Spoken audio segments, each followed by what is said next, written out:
วิธีสมัคร BX Trade ง่ายๆภายใน1นาทีมีวิธีสมัครแบบใดมาเบิ่งคลิปนี้กันเลย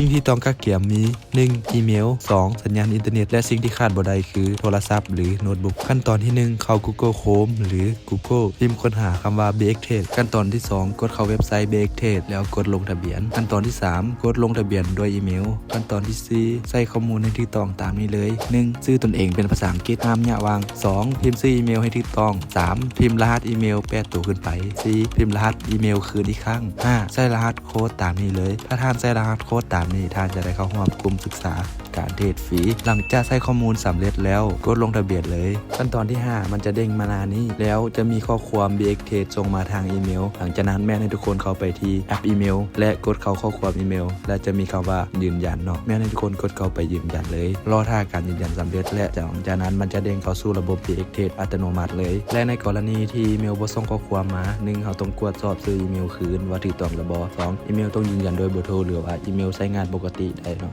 3วันที่เวลาต้องถูกต้องเนาะ4อัปเดตอีเมล5สัญญาณอินเทอร์เน็ตต้องดี6ปิดเครื่องโทรศัพท์แล้วเปิดไมค์เนาะขั้นตอนสุดท้ายคือกดสอบเบิ่งนำจดหมายขยะเนาะและนี่คือวิธีสมัคร BX Trade ง่ายๆเนาะในปี2025นี้สำหรับคลิปนี้บ่ได้แนะนำหรือสักส่วนไผมาลงทุนแต่อย่างใดสำหรับไผที่สนใจลงทุนงานศึกษาข้อมูลให้ดีๆแล้วตัดสินใจลงทุนถ้ามาคลิปนี้อย่าลืมกดไลค์กดติดตามและกดแชร์ออกไปเนาะแล้วพบกันใหม่ในคลิปหน้าสำหรับคลิปนี้ขอบใจ